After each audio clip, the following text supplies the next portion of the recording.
Welcome back to the Connected podcast.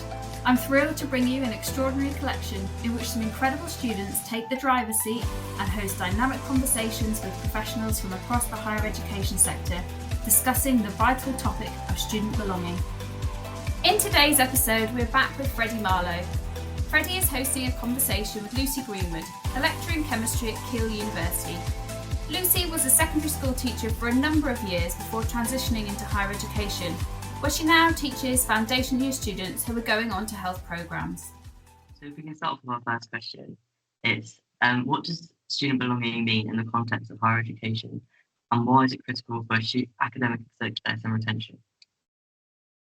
So I think it really means feeling connected and making connections with people, and it's been out feeling valued and included within the university, and that comes in different forms of not just within the classroom, but also the settings, their social settings, where they gather at break, where they go to if they live on campus. And even if they don't live on campus, sometimes it's difficult for commuting students to feel sort of included as well. And that's something that's really important in terms of things that the university can do to help sort of promote that.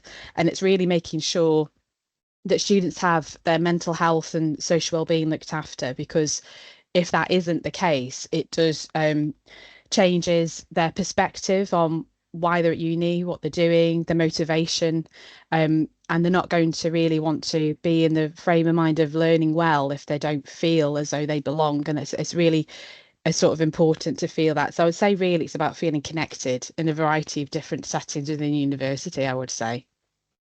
Yeah, definitely. I completely agree. And I think you touched on some really great points there about mentioning the different demographics that are more susceptible to feeling less included in the university. Can you talk a little bit more about that, maybe?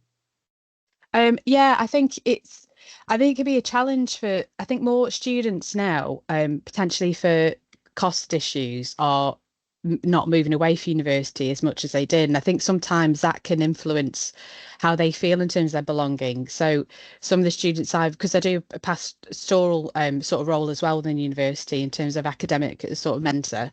And some students who I've spoken to do struggle with when they're commuting from, say, an hour or half an hour away, having those connections, because they've got the people that they have the classes with. But if they don't necessarily feel like they gel with those individuals or haven't had the opportunities to be able to talk to them within a group setting, that can be really difficult for them to I think it's sometimes after a period of time, it's hard then to make some of those connections. I think when you first get into the room, it can sometimes be a bit easy to have the first introduction. So, hi, I'm so-and-so, how are you? And that can sometimes really help. But if you don't have that initial, after when time passes, after maybe a month or so, I think those students really struggle then to integrate themselves in the group. And then already, because students may live in certain accommodation halls or they've seen each other at different things, it can be then difficult to form those friendships. And that can be quite a challenge for commuting students, definitely. Yeah, because the people living in the halls already formed those groups. And that's definitely something I struggled with when I first came here. I think there's also an element of, for commuter students, you've already got that network at home. So you don't really have the motivation to make the friends at university. Yeah, definitely. I think that is the point. Sometimes a bit reluctant to integrate themselves as well. Yeah. So it's kind of like if they haven't got the want and the motivation to do that, then it can also be awkward for the other students in the trying to include people and they're like, oh no, it's okay because I'm not gonna. I don't live here, so it doesn't matter. It's that kind of attitude. It's like, oh no, I'm not going to be here full time. It's like, actually, it's not about that. It doesn't matter. So yeah, you're right. That can definitely be reluctance to integrate themselves as well, which can also be a challenge. Yeah, and then by the time they realise that it's okay to sort of join in, they feel like it's a bit too late because everyone's already got those groups. Yeah, definitely.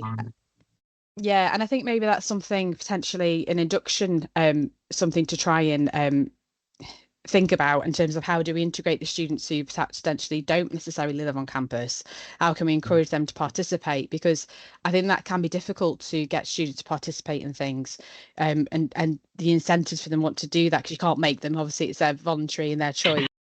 Sometimes a bit of a challenge, I think, to try and get people to come and do different things. Because sometimes they just don't want to, or they feel self-conscious. But there might be a whole range of issues. I think probably it's important to try and explore what those are to see if anything can be done to help them overcome those barriers that they may have, because they don't necessarily always communicate what those are, which is then difficult to solve if you don't know what the barriers are going to be. Exactly. Yeah, it's a necessity to have people like being open about like the things that they struggle with, I think, to be Yeah, able to definitely. address that. Yeah. So do you think there's other like factors that influence sense of belonging? Yeah, I think there's quite a few. I think it's quite complex, and I don't think it's a one size fits all for everybody, because I think everyone Yeah. has a different they have different thoughts about what belonging means to them. So belonging to some students, maybe being able to sort of have people to go out with after, in terms of after the university day's finished, whereas others might feel they want the sense of belonging and having almost like peers that they can discuss the curriculum with. So I think it's quite a challenge to try and have something that fits one size for all, because I don't think it does. But I think the main things is with the curriculum they've got, do students feel like they're being seen? I think that's a really important thing to have. And, the environment that's around them, like how do they feel? How do they feel when they're in certain places? Do they feel like they're welcome? Because some students who perhaps maybe in just starting university might want to join certain societies that might have older students in there.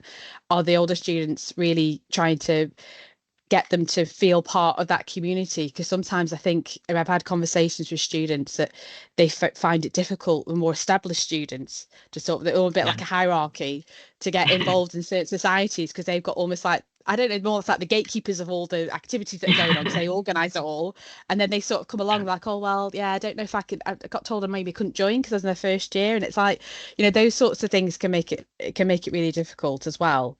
And I think it's having is there any activities where they can connect with others? So what they're doing within the tutorial seminars or whatever the activities are, is there a chance for them to talk to each other?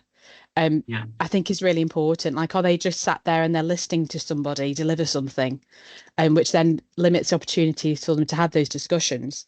And I think the big thing with belonging is a support network, because some students who are commuting and living at university in a different environment than they're not used to, they are going to potentially have challenges with that and how they feel about living in somewhere different, not having the usual home comforts, or not having the usual people to go to. And I know we have technology now, which is great with phones and FaceTime and all that, but like if they struggle, like where do I go? And I think it's making Exactly. sure that Yeah. those questions, if you ask a student those questions about, are you being seen? How do you feel? Where would you go if you were struggling with something? Is that they can answer them questions because they know where they would go. Yeah. And I think that's really, really important, and making sure that you're signposting all the time about if you want to, this person's here for you for this, or I think it's Yeah. being able to touch base with potentially an individual within university when they get there, and being consistent it's maybe the same person. Because sometimes with a sort of like a mentor that because we have an academic mentor program where we are at university, and I know the university has something similar. I think what would be quite beneficial if it was maybe the same person throughout their time at university, whereas often it changes, and it changes for different reasons. Sometimes it's just because it's more convenient to. I think that's important as well, to have that. Yeah. Yeah, no, definitely. I think it's quite good, especially because I don't know about you, but for me, Welcome Week, we were just bombarded with so much information. It was kind of difficult to sort of remember everything that we needed to. So to have that person to be able Yeah. to go back to, once you sort of settled and things have calmed down, but it's quite nice to be able to Yeah. have. Yeah, definitely. When you sat there and you've got all this information at you, sometimes you're not thinking about what people are saying, thinking like, oh, can I sit over there? Is there a space over there when I come in? Because I've come in a bit late than everybody else. Is that okay? Is anyone going to notice? Are you thinking all those things in your head? You're not really thinking about the information you're getting from somebody. So it's just, so it's, it can be I think it's quite a daunting experience when you first join somewhere new. No, absolutely. Yeah. And do you think there's like other demographics that are affected by a sense of belonging, or do you think there's like particular people that have a harder time integrating than others? Yeah, I think it's a difficult one. I think I did some research on decolonisation of the curriculum, and I did some surveys with students, and I also did interviews with staff. And I think what I noticed when in terms of like talking with students and getting and staff as well, is that some students are reluctant to sometimes give their views and being able to say what they think about things. So I think it's sometimes difficult to get the root of some of the issues that students feel, because they don't necessarily always communicate what they are. And I think sometimes there's reasons for that. I think it might be potentially, speculating that they don't feel like they're going to make a difference anyway, so what's the point in saying? I think there's a bit of an attitude of that sometimes. Or if this isn't going towards my assessment, then I'm not going to spend the time to do this because I'm stressed doing all these other things. So, it's a prioritizing. And it's also, I think, difficult sometimes for students to feel like they can be honest about how they're feeling, because they don't know how it's going to be influence their success at university. So if they're not happy with something, they may not necessarily want to say that they aren't, because it might affect the outcomes. So I think there's challenges with trying to get to potentially certain groups of students being able to get what those root causes are, because when I've spoken to staff about the curriculum and decolonizing it and sort of thinking of where information has come from, how do we look at the source of information, I found that different subjects felt like they got different responsibilities of that. So, for example, like for maths and science subjects, they felt like it was very more objective of, well, we're just applying knowledge here. We don't need to think about where the information has come from. This is just what it is, and we're going to apply it to a given problem. Whereas when I sort of spoke to sort of social sciences, they were more thinking of, right, where's this information come from? How does that make us feel? What is it, the way we can look at it, or can we look at it from different point of views? So it's very, very different, and it wasn't really consistent across the board. So I do think it does vary a lot within university. About in terms of looking at different groups of people. So I don't think I think it's very complex. I don't think it's an easy sort of an easy answer. And I think as well, what was interesting is when I was talking to students, they really valued anonymous marking, which I found quite interesting. So they sort of found that it was a fairer way of sort of having their work assessed. And I thought that was an interesting thing to think about as well, and potentially explore further. Like how they felt about their assessments, and thinking that they wanted it anonymously marking. And I also found it interesting as well about the use of language and how important it is, the way you say things, and what people interpret that to be. Because when you say things to people, their meaning of that is going to be different from another person. And it's also as well addressing issues. Staff sometimes are reluctant to do that because they don't always know what the right things to say. So they don't necessarily feel equipped to potentially sort out problems because they don't really know how to go about it, because they don't necessarily want the open discussions because they're reluctant to have that. So I think that's also an issue as well, because I think the way of solving them is communication and talking about it. But if there's difficulties to do that, then it can be hard to address them and sort them out. Yeah, so do you think that there should be some more staff training in place to sort of address that? Yeah, definitely. I think there's an assumption that within your subject, because you're a specialist in your subject, you're able to sort of address certain issues within that subject to be able to disseminate that information effectively to your students in front of you. And if I don't necessarily think that staff members feel that they're sometimes equipped to do it or right to do it as well. Sometimes I think I get sort of an impression that sometimes staff don't feel like they're the right person to do that, but then equally, who is if they're not?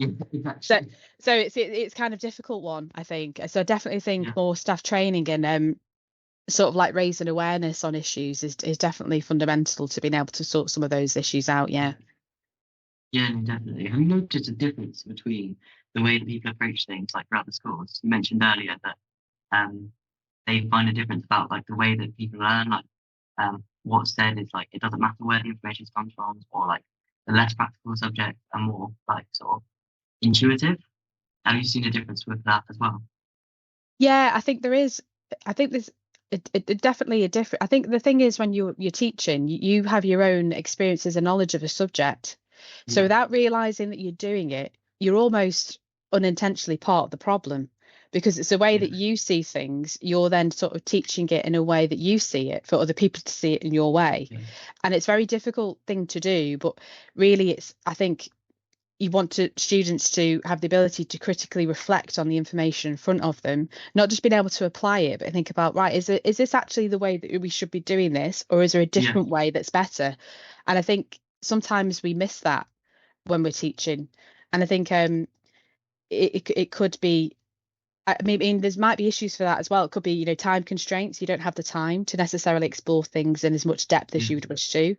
And sometimes it might be that you a bit more ignorant in what the issues are, because you're not all fully aware of what those are as well, because we all have a bit of an unconscious bias and things that we say and things that we think, even if we don't mean to, we do, because we all do, because we all have different backgrounds, we all have different upbringings, we all have different experiences that make us who we are and how we think and how we feel. So I think it's a difficult task to do that, but it's been able to, I think the key thing is you're not going to be able to solve all the problems. What you can try and do when you teach is create opportunities for students to explore their own culture and acknowledge that content has potentially been narrated in a certain way and potentially can't change the past, but you can acknowledge what some of those challenges are. And I think that's the key, making the awareness there. I think that's what maybe as an educator is sort of a responsibility for you to do. Yeah, and then like reducing those biases as well. Yeah, definitely. So how does your research address the disparities among the different groups in higher education? And have you noticed any particular trends or challenges that have stood out to you? So I think the challenges are definitely to do with staff perceptions and sort of changing the way that they can deliver things. I think challenges are the way, because obviously everyone's got different ways of running their programs. It's important for people to feel like they've got autonomy and being able to run their programs how they think is best in terms of students to learn. But I think it's important as well to have a thread of consistency across the way things that are run in some way, because I think with higher education it isn't as a strict sort of box set of things as much perhaps it may be in schools, for example, because working in schools and working in higher education is very different. So I would say that the challenges of that are just always wanting to be able to learn and see things from different points of view. And I think that's really important when you're teaching, because you never really master anything as a teacher. You're always learning yourself and different ways of learning things and different ways of looking at things. And I think it's making sort of raising awareness of that really, and hoping that staff would be comfortable having training or sharing best practice and doing that regularly. Because I think sometimes there could potentially be reluctance of that as you go further in your career. Of feeling, oh well, I know how to do this, and it's like, well, yeah, you're obviously very knowledgeable and you gain those experiences, but it isn't necessarily always necessarily the right way of teaching something for a particular group of students. There could be different ways of doing things. So I think it's important to sort of continue to expand knowledge and share practice among staff to try and get the best that you possibly can, because we're not going to be perfect, because it doesn't exist, but it's just to be able to critically reflect on your own practice regularly, I think is essential. Yeah, and that means an improvement as well. Yeah. Could you talk a little bit more about the differences you noticed between secondary school and higher education? I think with higher education, I would say that there's definitely a time to breathe more with the course that you're delivering. So you've got a bit more time to reflect a little bit about how you're doing things. I found with secondary teaching, because the curriculum there's such a lot to learn within such a short space of time, and because the way the assessments are so exam focused, you've got to teach students to be able to, at the end in the summer, to be able to complete an exam and being able to have the exam technique and do well in it. I don't think there's as much chance to be able to just sit and stop and think, right, okay, we're learning this. Why are we learning it? What's the point of it? And I think with higher education, there's a bit more of a space to expand and to do that, which I think is I found really interesting and valuable as well, to be able to have a bit more time to reflect on my own practice and think about the way that I do things. Because I think in schools it's a very fast-paced environment, and you don't always get a chance to do that because there's so much to do and so little time to do it. So you almost go into autopilot of doing certain things because you haven't got time to sort of think about it.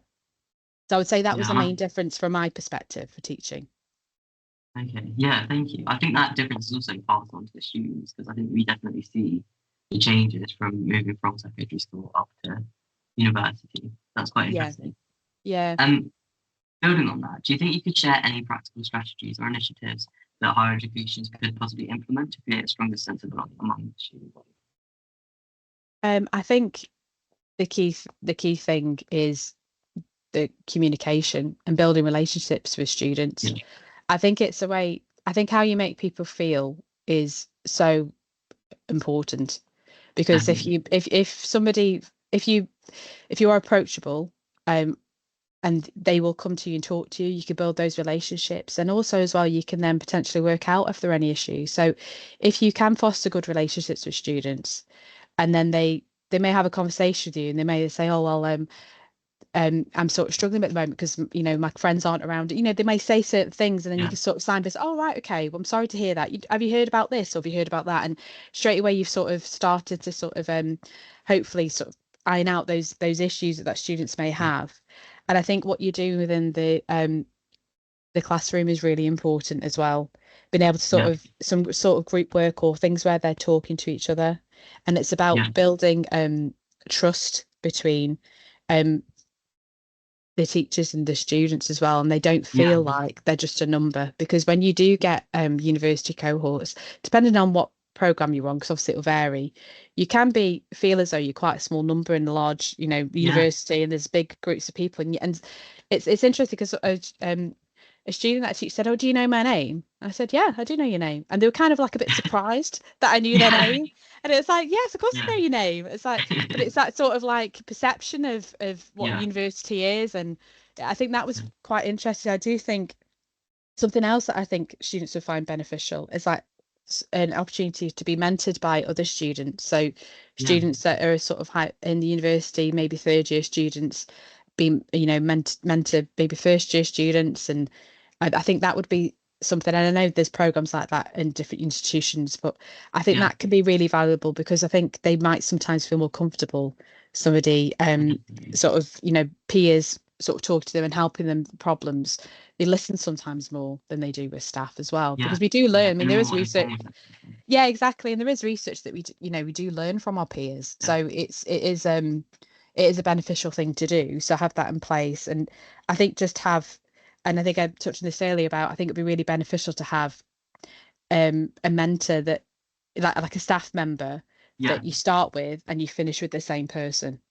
Yeah. Because that doesn't necessarily always happen, because when they go on to do the university, like they say they go from first year to second year, they might be doing certain modules and see certain staff members, so that changes. So I understand why often sometimes that does, but I think from a student's perspective, I think they would probably benefit from having the same person from when they start uni when they finish. I think that would be quite a good thing to potentially incorporate, and I think that would help them, particularly the ones who move away from home and they don't have necessarily an adult that they're seeing regularly, like they would at home. Yeah. Yeah. And that builds on what you alluded to when you mentioned about students having individual value and feeling like they actually contribute and matter in Yeah, university as well. But yeah. yeah. Looking ahead, what future research directions do you think are most important for understanding and then improving student belonging in university? So from the research I did in decolonising the curriculum, it opened up certain different avenues that I'm starting to look at. So I've started to sort of do some research on inclusivity and what Yeah. it means to different people. Because if you say the word inclusive, people sort of would say different things, in terms Yeah. of like, oh, I think this means this, I think this means that, and they're not, it isn't necessarily I think it's like an umbrella term that actually has a lot of meaning to it, but not everyone's got Yeah. the same meaning. So I think that's Yeah. something that I want to explore a bit further and think about how, because of the students I'm teaching the foundation year, what strategies can you do within teaching that would make them feel like they're got high level inclusivity within the curriculum that they're doing, and is there consistency across institutions, and also potentially comparing what I'm doing to what somebody else is doing, and it's trying Yeah. to measure it. And I think what's really difficult with implementing strategies, how do you measure it? Like, how do you Yeah. find out what you're doing is effective? Because there's so many different factors that could be causing differences of how effective it is. And also, how do you know it's effective? Do you look at Yeah. students' questionnaires? Do you look at their results? And I think there's a lot of variables with that. So I think in terms of moving forward, I'd like to do more research on that in terms of thinking of strategies that you could do within your teaching that would improve inclusivity, but also do sometimes students don't recognize what you're doing is inclusive because they don't always necessarily Yeah. know what inclusivity is themselves. So Yeah. you could ask them, oh, do you feel like you're including there's inclusivity within this curriculum? And they might say yes, and they go, why do you think that? I don't know. I just think, it's kind of, I think this is like, I'm not sure if necessarily students always know when you're doing certain practices or they're aware of it. And equally, I don't think staff always know what other people are doing. So I think it's sort of, I'd like to explore that further as to what everyone's doing, what's effective and how we're measuring it. I think that's for me moving forward as to what I would like to explore a bit further. Yeah, that's brilliant. Thank you very much. Hey, no problem at all. Thank you so much. It was really nice. All right. Yeah, nice to meet you too. Take care. Thank you for listening to the Connected podcast. If you enjoyed this episode, please check out the rest of our extraordinary Voices of Belonging collection and stay connected.